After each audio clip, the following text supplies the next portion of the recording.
শুভ সকাল। প্রতিদিনের মতো আজকে আমরা আবার চলে এসেছি গুড মর্নিং এক্সপ্রেস নিয়ে। আমার সাথে রয়েছে পারমিতা।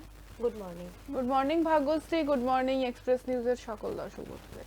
পারমিতা, আমরা প্রত্যেক দিন যেটা নিয়ে আলোচনা হচ্ছে এখন রাজ্য রাজনীতি নিয়ে। আমাদের কিন্তু এখন বঙ্গভূমি বেশ উত্তপ্ত। এখন কিন্তু কোন দিকে মানুষ যেতে চাইছে বা টান টান উত্তেজনা কিন্তু আমরা লক্ষ্য করতে পারছি। তো সেক্ষেত্রে দেখো, অনেক অভিযোগ কিন্তু উঠে আসছে, যেমন সাধারণ মানুষ থেকে শুরু করে নেতা নেতৃত্বদের মুখেও কিন্তু আমরা শুনতে পাচ্ছি যে অভিযোগের একটা সুর উঠে আসছে।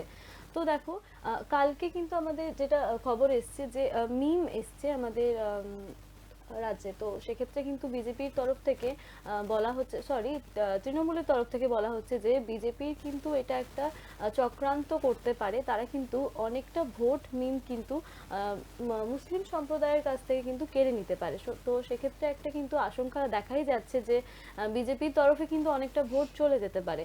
তো পারমিতা দেখো, এক্ষেত্রে কিন্তু কালকে ফিরহাদ হাকিম এসে অনেক বক্তব্য রেখেছেন। তিনি বলেছেন যে এটা কোনো রকমের সাধারণ মানুষ এতটা মূর্খ নয়, সাধারণ মানুষ এতটা বোকা নয়। তো সেক্ষেত্রে দেখো পারমিতা, কালকেই কিন্তু এই জিনিসটা উঠে এসছে যে তৃণমূলের অনেকটাই কিন্তু মানুষ মিমের দিকে যদি চলে যায়, তো সেক্ষেত্রে কিন্তু তৃণমূলে একটা বড় ধরনের ভাঙন চলে আসতে চলেছে। কি বলবে? একদমই ভাগ্যশ্রী, আমরা দেখতেই পাচ্ছি প্রথম থেকেই, মানে নির্বাচনের ঠিক আগের মুহূর্তে এই সময়টা থেকে যে দল বদলের যে হিড়িক, তৃণমূল এমনিতেই অনেকটাই ভাঙনের মুখে দেখতে পেয়েছি আমরা। যেহেতু তৃণমূল থেকে বড় বড় নেতারা অনেককে বিজেপিতে যোগদান করেছে, তারপর এই যে রাজ্যে মিম আসছে, তো সেক্ষেত্রে কালকে যে ফিরহাদ হাকিম বক্তব্য রেখেছেন, কোথাও না কোথাও আমার মনে হয় যে হ্যাঁ, উনি তো অভিযোগ পাল্টা অভিযোগ এগুলো তো আছেই। রাজ্য রাজনীতি অভিযোগ পাল্টা অভিযোগ তাকে কটাক্ষ করছে, এগুলো তো আছেই। কিন্তু হ্যাঁ, আমার মনে হয় না যে বিজেপির তরফে ভোট যাওয়ার যে সম্ভাবনাটা রয়েছে, আশঙ্কা একটা থাকছে। কিন্তু তার মাঝে যদি আমরা দেখি জনসাধারণ তো এখনো কিন্তু সেটা পরিষ্কার নয় ভাগ্যশ্রী। তো জনসাধারণ আশা করি সেই হিসাবে ভোটটা দেবেন না।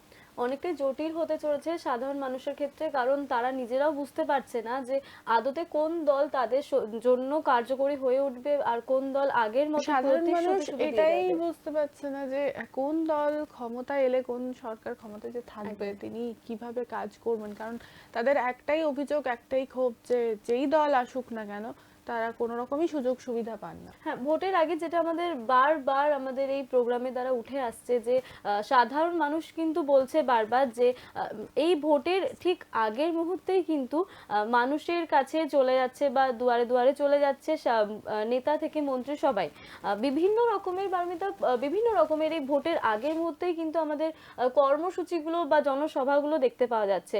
এই ভোটের শেষ মুহূর্তে, ভোটটা শেষ হয়ে যাওয়ার পরেই কিন্তু তাদের মুখে আর মানে সাধারণ মানুষের দিকে কিন্তু আর কেউ তাকায় না। তারা নেতারা কিন্তু তাদের টিকিও দেখা যায় না। এটা কিন্তু বারবার উঠে আসছে আমাদের প্রশ্ন যে সাধারণ মানুষ কি এতটাই মানে সাধারণ মানুষের জন্যই কিন্তু তারা আজকে ক্ষমতায় এসেছেন।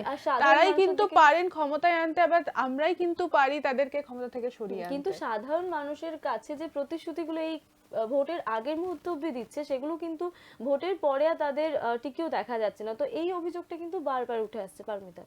একদমই ভাগ্যশ্রী, এই কথাটা তো আমাদের অনুষ্ঠানের সাথে আমরা দেখেওছি যে বিভিন্ন খবরে যে মানুষের, সাধারণ মানুষের অভিযোগ, কয়েকজন মানুষ অবশ্যই যে কর্মসূচি প্রকল্প সুযোগ সুবিধা পেয়েছেন সেই খবরও আমরা দেখিয়েছি। কিন্তু এরকমও চিত্র উঠে এসছে বিভিন্ন জেলায়, বিভিন্ন রকমের চিত্র আমরা দেখতে পেয়েছি যে সেখানে মানুষ সেই সুবিধা হয়তো তারা পাচ্ছেনই না, বা তারা সেই প্রকল্প নিয়ে তারা জানেনও না, এরকমও হয়েছে। একদমই। দেখো, তুমি যেটা বলছো, এই যে প্রকল্পগুলো হয়েছে, আমি উদাহরণ হিসেবে বলতে পারি স্বাস্থ্যসাথী কার্ড। তো সেক্ষেত্রে দেখো, অনেক মানুষ কিন্তু সুবিধা যেরকম পেয়েছে, অনেক মানুষ কিন্তু এই প্রকল্প থেকে বঞ্চিত হয়েছেন, অনেক মানুষ কিন্তু মারাও গেছেন, এমনও কিন্তু অভিযোগ উঠে আসছে। পারমিতা, তোমার সাথে আমি আলোচনায় ফিরে আসবো, তার আগে আমাদের প্রতিনিধির সাথে আমি দেখে নেবো কে রয়েছে। Good morning. Good morning Indrajit. Morning Paramita. দাদা, এখন ওই জায়গায় ঝাড়গ্রামের রাজনীতি কেমন রয়েছে? প্রথমে বলবো রাজনীতি খুবই উত্তপ্ত এই এলাকায়, কারণ জঙ্গলমহল এই এলাকার নাম ঝাড়গ্রাম এলাকাটার নাম হচ্ছে। এই কালকে বিজেপির সভা ছিল, শুভেন্দু অধিকারীর সভা ছিল, সেখানে দিলীপ ঘোষ ছিল এবং মানে ঝাড়গ্রামের সাংসদ কুনাল হেমব্রম ছিল কালকের সভাতে। এই সভার নাম রাখা হয়েছিল যোগদান মেলা। সচরাচর আমাদের সকাল থেকে এখানে নজর ছিল কোন কোন হেভিওয়েট নেতা তৃণমূল থেকে কে কে যাচ্ছেন, সেই হিসেবে আমাদের যোগদান মানে নজর ছিল। কিন্তু সেখানে যাওয়ার পর আমরা দেখতে পেলাম সেভাবে কোনো তৃণমূল নেতাই কোনো যোগদান করেননি। শুধু কর্মী সমর্থক কিছু সেখানে যোগদান করেছেন। এবং শুভেন্দু অধিকারী যে জঙ্গলমহলে আসছেন, সেই জঙ্গলমহলে আসলে শুভেন্দু অধিকারীকে যে মানে দেখতে মানুষের যে ভিড়, সেই ভিড়টা কালকে লক্ষ্য করা যায়নি। শুভেন্দু অধিকারীর মাত্র সেই কালকে সবাই মাত্র লোক হয়েছিল প্রায় 1200 থেকে 1500 জন মাত্র লোক হয়েছিল। তাও আবার বাইরে থেকে প্রচুর লোক মানে বাস ভাড়া করে বাসে করে এসেছিল। কিন্তু সেই অর্থে যেহেতু দিলীপ ঘোষের গড় হচ্ছে যে গোপীবল্লভপুর, দিলীপ ঘোষের বাড়ি হচ্ছে গোপীবল্লভপুরে, এবং গোপীবল্লভপুর 2 নম্বর ব্লকেই সেটা সভা হয়েছিল কালকে দিলীপ ঘোষের। কিন্তু সেই হিসাবে কালকে সেই নিজের এলাকাতেই তেমন কোনো ভিড় চোখে পড়েনি। একদম ইন্দ্রজিৎ, আরেকটা যেটা জানতে চাইবো যে এই কালকের সভা ঘিরে তৃণমূলের কিছু বক্তব্য রয়েছে, তারা কিছু অভিযোগ বা তারা কিছু জানিয়েছে, তৃণমূল নেতাদের তরফ থেকে কিছু জানানো হয়েছে? না, এখনো পর্যন্ত তৃণমূল নেতাদের সঙ্গে আমি যোগাযোগ করতে পারিনি। তবে আমি কয়েকটা বিষয় আমি নিজে পার্সোনালি কয়েকটা এলাকায় ঘুরেছি, এলাকায় ঘুরে পর্যবেক্ষণ করেছি। সবাই বলছে যে প্রায় 20 জন মতো লোককে জিজ্ঞাসা করেছিলাম আমি, যে মানে সাধারণ মানুষকে জিজ্ঞাসা করেছিলাম যে এই বছর বিধানসভা ভোটে কে ক্ষমতায় আসতে চলেছে। সেক্ষেত্রে বেশিরভাগ প্রায় 17 থেকে 18 জন মানুষই বলছে বিজেপি ক্ষমতায় আসতে চলেছে। তার কারণে একটা ফ্যাক্টর করছে শুভেন্দু অধিকারী, কারণ শুভেন্দু অধিকারী এই ঝাড়গ্রামের এলাকাটা খুব ভালোভাবে চেনেন। শুভেন্দু অধিকারীকে মানুষ এখানে খুব ভালোবাসেন, ঠিক আছে। সেই জন্য শুভেন্দু অধিকারী মানে যেহেতু বিজেপিতে চলে গেছেন, সেই জন্য শুভেন্দু অধিকারীর জন্যই বিজেপি অনেকটা এগিয়ে রয়েছে। আরো একটা জিনিস যেটা জানতে চাইবো দাদা, যে এই 7ই জানুয়ারি নিয়ে কি পরিকল্পনা রয়েছে? 7ই জানুয়ারি একটা কথা বলা যায় যে তৃণমূল সরকারের মানে ক্ষমতায় আসার পিছনে মানে নেতাই গ্রামের এই যে নেতাই গ্রামের যে আন্দোলন হয়েছিল, এই আন্দোলনটা একটা মানে মনে রাখার মতো জিনিস। এবং ক্ষমতার পিছনে আসার পিছনে একটা এক নাম নন্দীগ্রাম যেমন আছে, ঠিক তেমন নেতায়ের নামও রয়েছে। 7ই জানুয়ারি 2011 সালের হারমাদদের ছোড়া গুলিতে প্রায় 9 জন মানুষ মারা যায় নেতাই গ্রামে। এবং সেখানে প্রত্যেক বছর শুভেন্দু অধিকারী আসেন, কালো পতাকা লাগিয়ে করে সেখানে শহীদ স্মরণ করেন। কিন্তু এবারেও তিনি আসবেন বলেছেন। এবং যেহেতু আগের থেকে মানে যেহেতু আসবেন বলেছেন, সেই জন্য বিজেপি এখন থেকেই শুরু করেছে তার প্রস্তুতির সভা। কিন্তু যেহেতু এটা তৃণমূলের প্রত্যেক বছর তৃণমূল থেকে করে আসে, যতদিন শুভেন্দু অধিকারী তৃণমূলে ছিলেন, সেজন্য তৃণমূল থেকে সভাটা করে এসেছিলেন।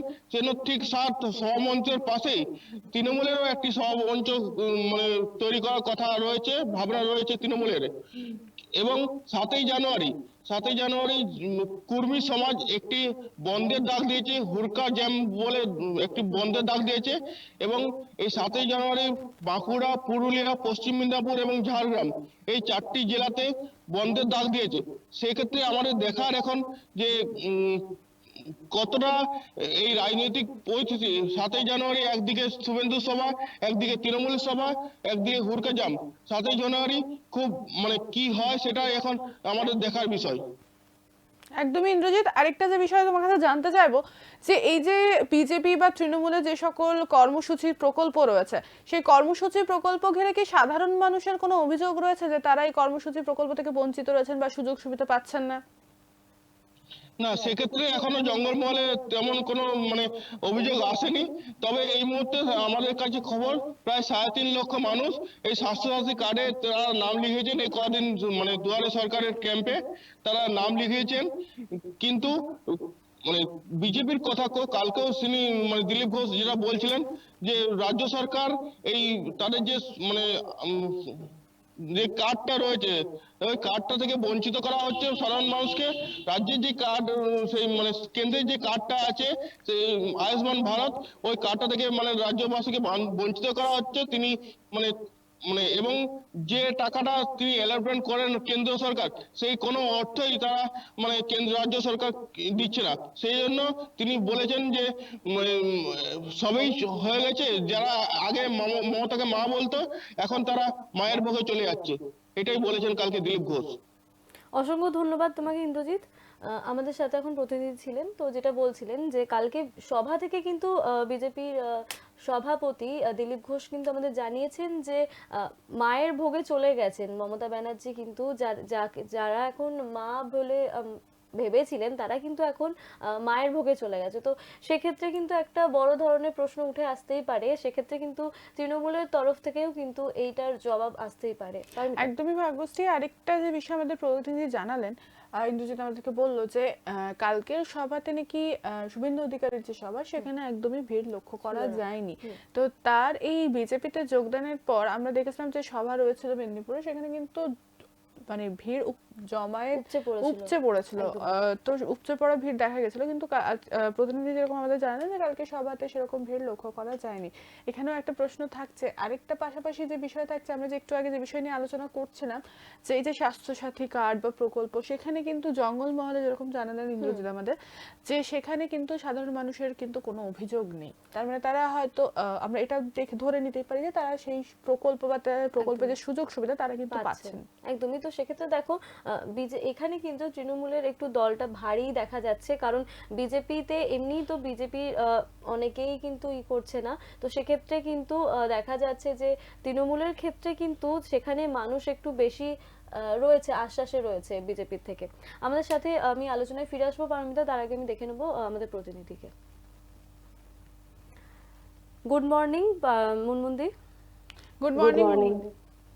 আচ্ছা, আমি একটা জিনিস যেটা জানতে চাইবো যে এই যে রাজ্যে মিম আসতে এসে গেছে, তো সেক্ষেত্রে কিন্তু যে আমাদের এই যে এলাকায় এখন কি বলছে সাধারণ মানুষ, জলপাইগুড়িতে এখন বর্তমান রাজনৈতিক পরিস্থিতি ঠিক কোন জায়গাতে? দেখো, আমি যদি তৃণমূল কংগ্রেসের কথা বলি তাহলে দেখা যাবে এখানে কিন্তু একটা গোষ্ঠী কোন্দল রয়েছে। প্রথমত যে পিকে যে সংগঠন, সেটা অনেকেই মেনে নিতে পারছে না পিকে টিমকে, কেননা সবার কিছু মানুষের আর কি যারা কর্মী, তাদের অভিযোগ যে এই পিকে যে টিম তারা কোনো রাজনৈতিক দল না হয়ে যে তত্ত্বাবধান করছে, আমাদের উপরে হুকুম জারি করছে, এগুলো মানা যায় না। যার জন্য কিন্তু জলপাইগুড়ি থেকে জয়েন্ট সেক্রেটারি বুবাই কর কিন্তু পদত্যাগ করেছেন। তার বক্তব্য ছিল যে আমরা পিকে কে মানবো না, আমরা মমতা ব্যানার্জিকে মানবো, আমরা শুভেন্দু অধিকারীকে মানবো। যে মুহূর্তে শুভেন্দু অধিকারী পদত্যাগ করেছে সেদিনকেই বুবাই কর জয়েন্ট সেক্রেটারি টিএমসি সে জেলার সভাপতিকে পদত্যাগপত্র দেয়, এবং তিনি বলেছেন যখন শুভেন্দু অধিকারী জেলায় আসবেন সফরে তখন তিনি 5,000 কর্মীকে নিয়ে বিজেপিতে যোগ দেবেন। এখানে একটা এখানে একটা বড় কথা যে কিছু ভাঙন এখানে টিএমসি দেখা যাবে। পাশাপাশি আমাদের নাগরাকাটার যে বিধানসভার যে এমএলএ ছিল সে কিন্তু অলরেডি বিজেপিতে যোগ দিয়ে দিয়েছে। এবং সর্বভারতীয় যে কোর কমিটি টিএমসির নেতা ওম প্রকাশ এসেছিলেন জলপাইগুড়ি সফরে, তখন তিনি বলেছিলেন দলের মধ্যে কোনো গোষ্ঠী কোন্দল চলবে না, কিন্তু তা সত্ত্বেও কিন্তু বা কটাক্ষ করেছিল বিজেপি নেতারা যে টিএমসির মধ্যে গোষ্ঠী কোন্দল হবে না, একথা ভাবা যায় না। এবং তিনি বারে বারে সতর্ক করেছেন যে জুন মাস অবধি কোনো গোষ্ঠীকন্দল চলবে না, কোনো বিরোধিতা চলবে না, তাহলে কিন্তু দল থেকে বের করে দেওয়া হবে। তবুও দেখা যাচ্ছে যে এখানে একটা কোন্দল দেখা যাচ্ছে, গোষ্ঠী কোন্দল দেখা যাচ্ছে। এবং যখন শুভেন্দু অধিকারী আসবে কতজন যে যোগ দেবে সেটা কিন্তু একবার ভাববার বিষয়।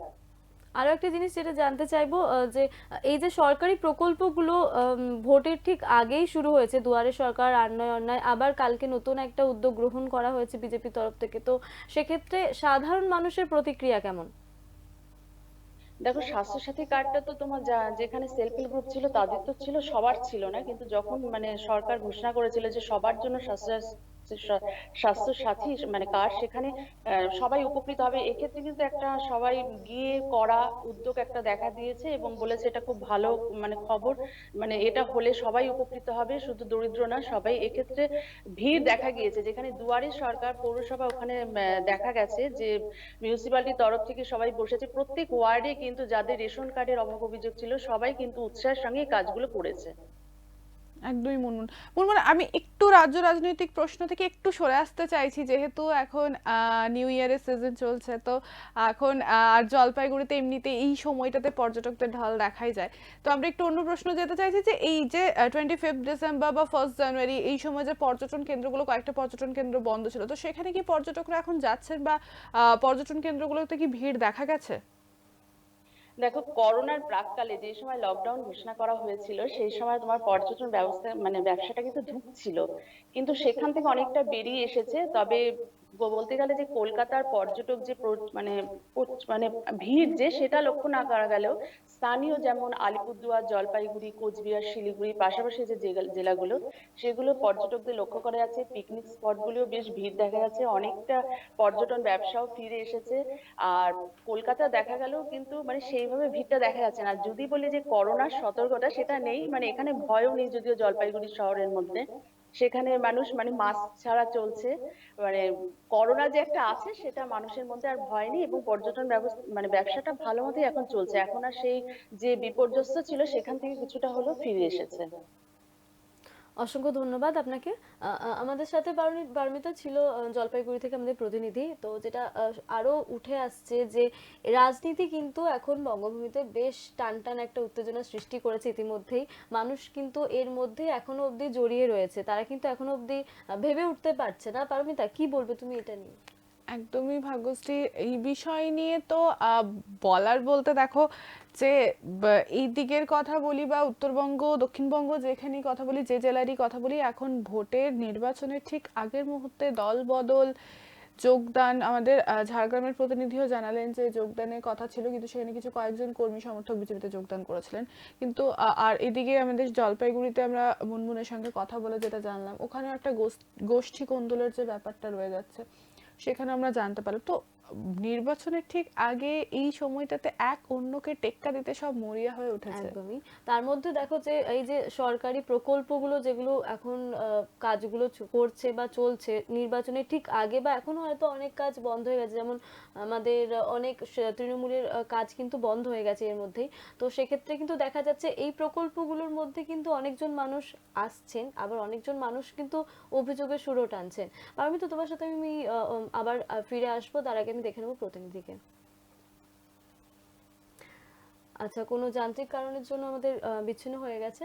তো যেটা বলছিলাম পারমিতা, এই যে প্রকল্পগুলো কিন্তু মানুষজন পাচ্ছেন, আবার কিন্তু অনেকজন মানুষ কিন্তু অভিযোগের সুর টানছেন। তো এক্ষেত্রে দেখা যাচ্ছে যে একটা দু রকমের সুর কিন্তু শোনাই যাচ্ছে অভিযোগকারীদের মধ্যে। পারমিতা, একদমই যে অভিযোগ শোনা যাচ্ছে, কিন্তু সরকার যে সরকারি ক্ষমতায় থাকুক না, সাধারণ মানুষ বা আমরা এটাই চাইবো যে এক জায়গাতে একটা জেলাতে পাচ্ছে, এক জায়গায় সবার জন্যই তো এই প্রকল্প, একজনের জন্য বা পার্টিকুলার একটা জেলাতে যে পাচ্ছে সাধারণ সুযোগ সুবিধা তার জন্য কিন্তু নয়। একদম যেরকম একটা দুর্নীতি আবাস যোজনা নিয়ে দুর্নীতির অভিযোগ আমরা কিছুদিন আগে শুনছিলাম যে একটা ফ্যামিলির মধ্যেই সবাই সেই সুযোগ সুবিধা পেয়েছেন। তো সেক্ষেত্রে এই দুর্নীতির যে অভিযোগগুলো উঠে আসছিল, তো সেক্ষেত্রে এই যে প্রকল্পগুলো রয়েছে সেটা একটা যে একজনের জন্য বা একটা জায়গার জন্য তা কিন্তু নয়, এটা সবার জন্যই এই প্রকল্প। তো আমরা এটাই চাইবো যে সবাই যেন এই সুযোগ সুবিধা পান, যে এরকম একটা জেলা থেকে আমরা যেরকম খবর পেলাম যে না ওখানে সবাই, তাদের কোনো অভিযোগ নেই, আবার অন্যান্য জায়গা থেকে যেরকম আমরা দেখেছি যে স্বাস্থ্যসাথী কার্ড থাকা সত্ত্বেও তারা সেই সব ফ্যাসিলিটি পায়নি। তো সেক্ষেত্রে আমরা এটাই চাইবো যে না, সবার জন্যই কিন্তু তারা প্রত্যেকেই কিন্তু ভোট দিয়ে সেই সরকারকে ক্ষমতায় নিয়ে এসেছে। তো সবার ক্ষেত্রেই এই সুযোগ সুবিধা কেউই যাতে বঞ্চিত না হয়। তার মধ্যে আরো একটা বিষয় যেটা লক্ষ্য করার মতো, সেটা হচ্ছে যে দেখো এই যে দল বদলের হিড়িক তো আমাদের প্রথম দিন থেকে শুভেন্দু অধিকারী যবে থেকে পদত্যাগ করেছেন তবে থেকেই কিন্তু একটা দল বদলের একটা রীতি চলে এসছে। দিন প্রতিদিনই এরকম একটা হচ্ছে যে কেউ না কেউ দল বদল করছে। তো সেক্ষেত্রে দেখা যাচ্ছে তারপরেও দেওয়ালে লিখন হচ্ছে, কারোর নামে অভিযোগ তোলা হচ্ছে, তো সেটাও রয়েছে, তার সাথে পতাকা পোড়ানো বা ব্যানার ভেঙে দেওয়া। তো সেক্ষেত্রে কিন্তু এতগুলো অভিযোগ কিন্তু উঠে আসছে। পারমিতা, তোমার সাথে আমি আবারও ফিরে আসবো, তার আগে আমাদের প্রতিনিধি দেখে নেব। Good morning. Good morning. দাদা, এখন রাজনীতি কেমন আছে ওই এলাকায়? দেখো, প্রথমে বলে রাখি, রাজনৈতিক উত্তেজনা কিন্তু পশ্চিম মেদিনীপুরে একদম চড়ে গিয়েছে। কারণ তুমি জানো, শুভেন্দু অধিকারী বিজেপিতে জয়েন করার পরেই পশ্চিম মেদিনীপুর কিন্তু একদম অন্যরকম সরগরম হয়েছে। একদিকে যেমন পূর্ব মেদিনীপুরের 2-3টি জায়গায় ইতিমধ্যেই প্রত্যেক দিন গন্ডগোল হচ্ছে, সেরকম পশ্চিম মেদিনীপুরের ক্ষেত্রেও কিন্তু গন্ডগোল বা ঝামেলার মুখে, অর্থাৎ শুরু হওয়ার পথেই গতকাল মেদিনীপুর শহর সংলগ্ন মোহনপুরের মাতকাতপুরে ইসবার 200 পার বিজেপির রাজ্য সভাপতি দিলীপ ঘোষ এই কর্মসূচিটি তিনি দেওয়াল লিখনের মধ্য দিয়ে উদ্বোধন করেছেন। এই কর্মসূচিতে যেটা থাকবে সেটা হচ্ছে যে প্রত্যেকটা বিধানসভায় একটা ট্যাবলো যাবে এবং সেই ট্যাবলোতে বক্স করা থাকবে। সেই বক্সে জনগণ তাদের কি রায়, কি তাদের আবেদন, কি তারা চাইছে, সেইগুলো কিন্তু সেই বক্সে দেওয়া হবে। গতকাল রাজ্য সভাপতি বিজেপির দিলীপ ঘোষ তিনি কিন্তু এটার উদ্বোধন করেছেন এবং বেশ কয়েকটি বিধানসভা ইতিমধ্যেই ট্যাবলো পাঠানো হয়েছে এবং এটা শুধু পশ্চিম মেদিনীপুর জেলা নয়, সারা রাজ্য জুড়েই চলবে। এবং তুমি জানো, আজকে একটা অন্যতম দিন ছোট আঙ্গারিয়া অর্থাৎ গড়বেতায়, যেখানে সিপিএম এর হারমাদরা 5 জন তৃণমূল কর্মীকে খুন করেছিল বলে অভিযোগ উঠেছিল। সেই খুনের প্রতিবাদ সভা প্রতি বছর তৃণমূলের ব্যানারে শুভেন্দু অধিকারী করে থাকে, কিন্তু এবারে সেখানে পাশাপাশি একই সময়ে কিছুটা দূরত্বের মধ্যেই শুভেন্দু অধিকারী বিজেপির তরফ থেকে একটি সভা করবে এবং তৃণমূল কংগ্রেসের একটা সভা রয়েছে। সেই নিয়ে কিন্তু সেখানে বিশাল পুলিশ মোতায়েন রয়েছে। রাজনৈতিক একটা চাপা উত্তেজনা কিন্তু ইতিমধ্যেই ওখানে তৈরি হয়েছে। সার্বিকভাবে বলা যেতে পারে শুভেন্দু অধিকারী দল ত্যাগ করে বিজেপিতে আসার পরেই, অর্থাৎ যে জায়গাগুলোকে শুভেন্দু অধিকারীর ঘাঁটি বলা হয়, সেই সমস্ত জায়গাগুলোতে কিন্তু রাজনৈতিক উত্তেজনা বা গন্ডগোলের আশঙ্কা ইতিমধ্যেই তৈরি হয়েছে। যেটা জানতে চাইবো যে এই যে কালকে নয়া উদ্যোগ গ্রহণ করেছে বিজেপির তরফ থেকে, তো সেক্ষেত্রে এলাকাবাসীদের কেমন প্রতিক্রিয়া? হ্যাঁ দেখো, তোমাকে বলে রাখি, গতকালই যেহেতু এই কর্মসূচি গ্রহণ করা হচ্ছে, অর্থাৎ আজ থেকে বিভিন্ন এলাকায় সেই ট্যাবলো গুলো যাবে এবং মানুষ তাদের বক্তব্য অবশ্যই জানাবে। বিভিন্ন জায়গায় মানুষ চায় যে তারা তাদের অভিযোগ, তাদের যে দাবি সেগুলো জানাক এবং পার্টি কর্মীদের কাছ থেকেও এক ধরনের মন্তব্য নেওয়া হবে যে তারা আগাম যে বিধানসভা নির্বাচন আছে সেই বিধানসভায় তারা কাকে প্রার্থী হিসেবে চাইছে, সেই নামগুলোও কিন্তু এখানে নথিভুক্ত করা যাবে। মিলিয়ে টানটান একটা উত্তেজনা রয়েছে, আপনার যেটা আপনার কথায় উঠে এলো পারমিতা। তো আরো একটা জিনিস যেটা জানতে চাইবো যে এই সমস্ত যে প্রকল্পগুলো শুরু হয়েছে, এই যে দুয়ারে সরকার বলুন বা এই সমস্ত কর্মসূচিতে যারা নথিভুক্ত করেছিলেন, তো সেক্ষেত্রে এলাকাবাসীরা কি সত্যি কোনো সাহায্য পেয়েছেন, নাকি শুধুমাত্র যে তারা অভিযোগ করে আসছিলেন যে ভোটের আগের মুহূর্তে এই সমস্ত কর্মসূচিগুলো, তো এরকম কিছু অভিযোগ উঠে আসছে নাকি তারা সত্যিই সাহায্য পাচ্ছে? দেখো, প্রথমেই জানিয়ে রাখি, দুয়ারে সরকার যে কর্মসূচি গ্রহণ করা হয়েছে সেই ক্যাম্পগুলিতে কিন্তু প্রচুর মানুষের ভিড় জমেছে। বহু মানুষ বিভিন্ন স্কিম থেকে, বিভিন্ন রাজ্য সরকারের যে স্কিম আছে সেগুলো থেকে বঞ্চিত ছিল এবং সেগুলোর বেশ কিছু কিছু জিনিস কিন্তু সঙ্গে সঙ্গেই হয়ে যাচ্ছে কার্যকরী এবং তারপরের থেকেই কিন্তু তারা পরিষেবা পাচ্ছে, এটা বাস্তব। কিছু কিছু জিনিস আছে যেগুলো সঙ্গে সঙ্গে আবেদন করলে তা কার্যকরী হয় না, তার কিছু পদ্ধতি, সেই পদ্ধতির জন্যই সেগুলো হয়তো দেরি হয়, কারো 1 সপ্তাহ লাগে, কারো 15 দিন। কিন্তু রাজ্য সরকারের বেশ কিছু প্রকল্প আছে যেগুলো দুয়ারে সরকারের ক্যাম্পে গিয়ে 1 ঘন্টা বা 8 ঘন্টার মধ্যেই কিন্তু কার্যকরী পাচ্ছে। একদমই দাদা, যেটা বারবার উঠে আসছিল যে এই যে অভিযোগ উঠে আসছিল যে কিছুদিন নির্বাচনের কিছুদিন আগেই কিন্তু যে দল বদলের হিড়িক রয়েছে, দেওয়াল লিখন হচ্ছে বা বিভিন্ন ধরনের দলীয় কার্যালয় ভাঙচুর হচ্ছে, তো এই ক্ষেত্রে এলাকাবাসী বা সাধারণ মানুষের কিরকম প্রতিক্রিয়া? ব্যাপারটা হচ্ছে সাধারণ মানুষ রাজনৈতিক ভাবে রাজনীতিতে এখন একদমই যেতে চাইছে না। তার কারণ তুমি জানো, করোনা ভাইরাসের যে পরিস্থিতি ছিল তার জন্য যে লকডাউন হয়েছে, মানুষ কিন্তু একটা আর্থিক সংকটে আছে, কর্মসংস্থানের সংকটে আছে। অর্থাৎ রাজনীতিতে বর্তমানে কি হচ্ছে না হচ্ছে সেই নিয়ে কিন্তু সাধারণ মানুষ এখন একদমই মাথা দিচ্ছে না। কেবলমাত্র দুই পক্ষের, অর্থাৎ দুই রাজনৈতিক দলের যে নেতৃত্বরা আছে, কর্মী সমর্থকরা আছে, তারাই কিন্তু তাদের কর্মসূচি চালিয়ে যাচ্ছে। মানুষ কিন্তু এই মুহূর্তে রাজনৈতিকভাবে বা রাজনীতিকের প্রতি যে ইন্টারেস্টটা একটা থাকে যে আমরা রাজনীতি করব, আমরা রাজনীতিতে যাব, আমরা এই দলে থাকবো ওই দলে থাকবো, এখন সকলের থেকে যেটা চিন্তার বিষয় তারা কি কাজ করবে এবং কি খাবে এইটা নিয়ে কিন্তু তাদের মধ্যে একটা লড়াই চলছে। তার জন্য কিন্তু তারা রাজনীতি নিয়ে সরাসরি কোনো প্রতিক্রিয়া দিতে চাইছে না। তো এই যে জনসভাগুলো, এই যে জনসম্মেলনগুলো হচ্ছে, তো সেক্ষেত্রে এই যে মানুষের ঢল নামছে বা জনস্রোত দেখা যাচ্ছে, তো সেক্ষেত্রে এই যে আপনি বলছেন যে মানুষ কিন্তু এখন রাজনীতি মহলে যেতে চাইছে না বা ঢুকতে চাইছে না, তো সেক্ষেত্রে তাহলে জনস্রোতগুলো কেন হচ্ছে?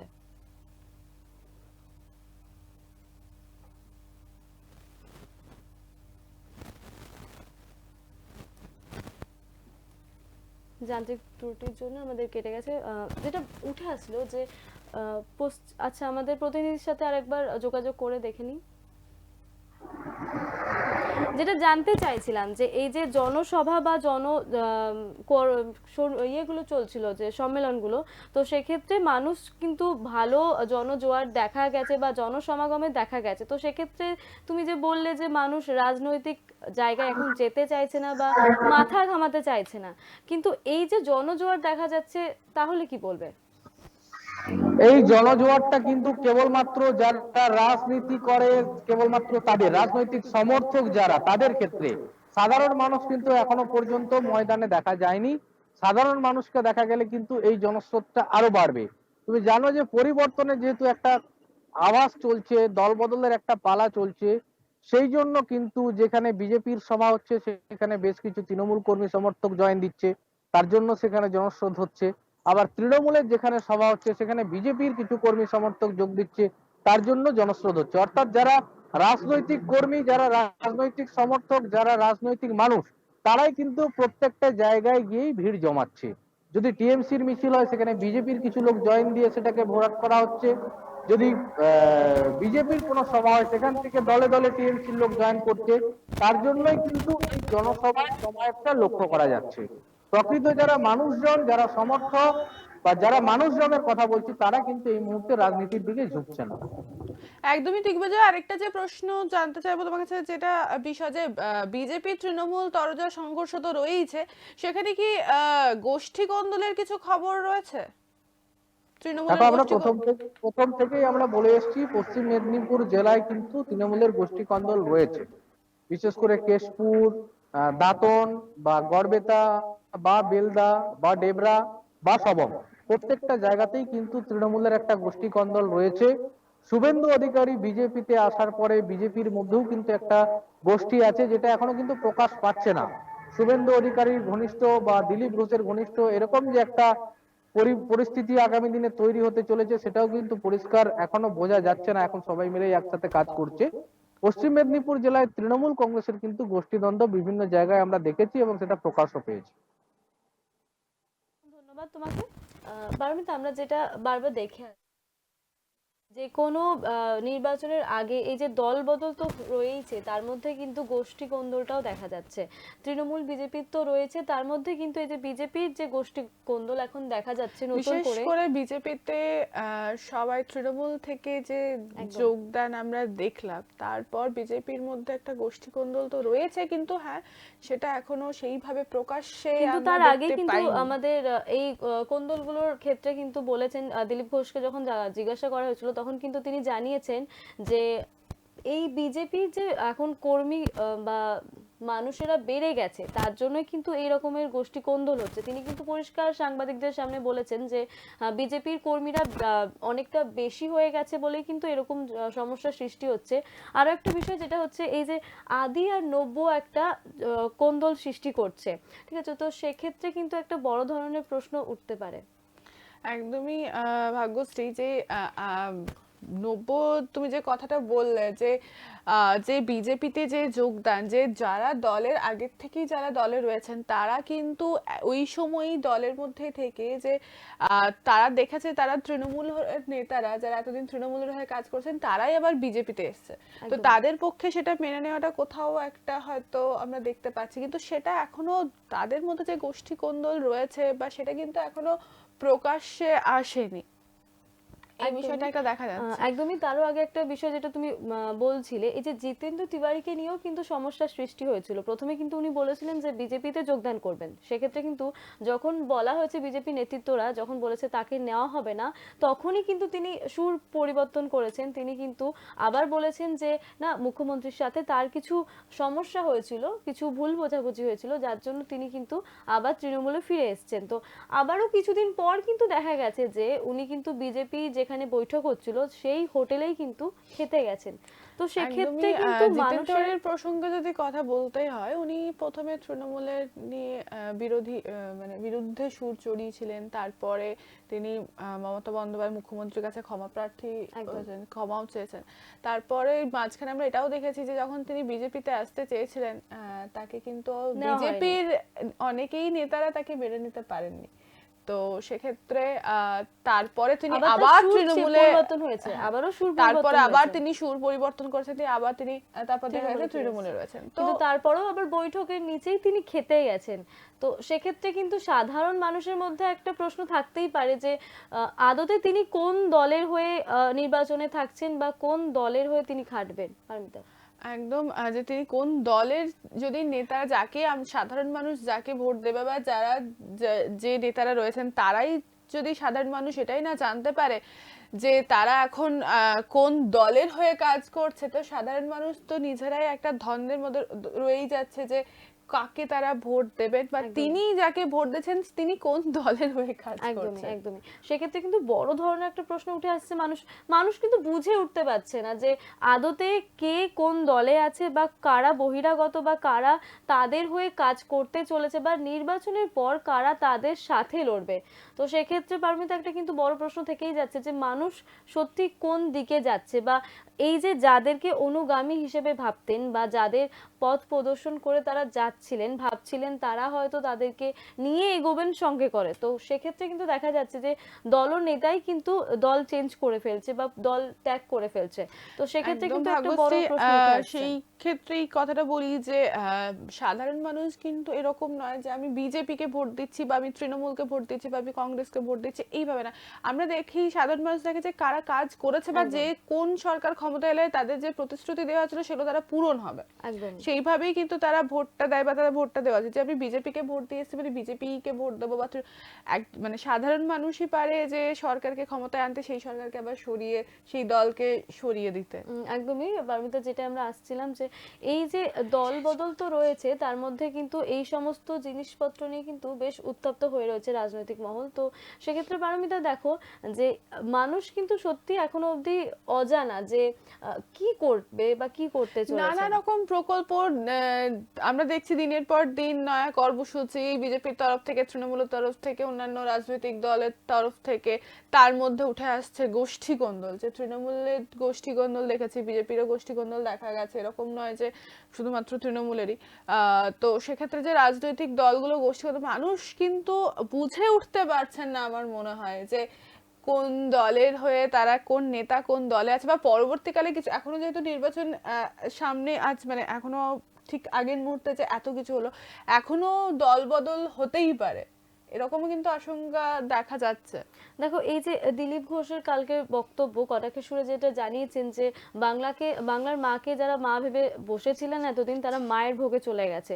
তো সেক্ষেত্রে কিন্তু তৃণমূলের তরফ থেকে যে জবাব আসছে সেটা কিন্তু এখনো অবধি দেখার মতো, যে তৃণমূলের পক্ষ থেকে এর পাল্টাও জবাব কি থাকে। তার মধ্যে আরো একটা বিষয় যেটা পারমিতা প্রথমেই আমি তুলে ধরতে চাইছিলাম, যে এই যে বাংলায় কিন্তু মিম এসে গেছে, যার ফলে কি হচ্ছে যে মুসলিম সম্প্রদায়ের মানুষ কিন্তু বেশ অনেকজনই সেই দিকে চলে যাচ্ছে।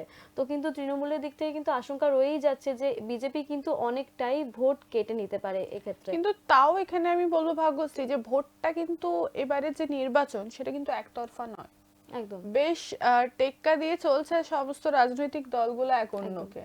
একদম।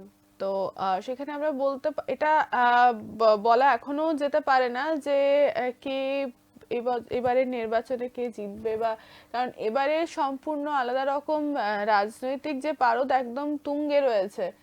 আর আরেকটা যে কথা যে এবারের ভোটটা যেহেতু একতরফা নয়, সাধারণ মানুষ কিন্তু এখনো সেই বুঝে উঠতে পারছে না যে তারা ভোটটা দেবেন কাকে। হয়তো তারা ভেবে রেখেছেন, নিশ্চয়ই ভেবে রেখেছেন যে কাকে ভোট দেবেন, কি ধরনের কর্মসূচি রয়েছে বা তারা কিরকম সুযোগ সুবিধা পাচ্ছেন, কি কি প্রকল্পতে যারা পেয়েছেন সুযোগ সুবিধা, তো এই বিষয়টা কিন্তু রয়েছে ভাগ্যশ্রী। একদমই। তার মধ্যে দেখো যে এই যে গোষ্ঠী কোন্দলগুলো যেগুলো উঠে আসছে, বারবার ধরে উঠে আসছে আমাদের অনুষ্ঠানে, যে গোষ্ঠী কোন্দল বা এই যে দেওয়াল লিখন নিয়ে একটা ঝামেলা, বা এই যে বিভিন্ন ধরনের যে কর্মসূচির অভিযোগ উঠে আসছে, বারবার কিন্তু এই অভিযোগগুলো সুর টানছে সাধারণ মানুষ থেকে নেতা নেতৃত্বরা। পারমিতা, কখন নেতা, কোন দলের নেতা নেতৃত্বরা কখন সুর পাল্টাচ্ছে সেটা কিন্তু বোঝা মুশকিল হয়ে গেছে ভাগ্যশ্রী।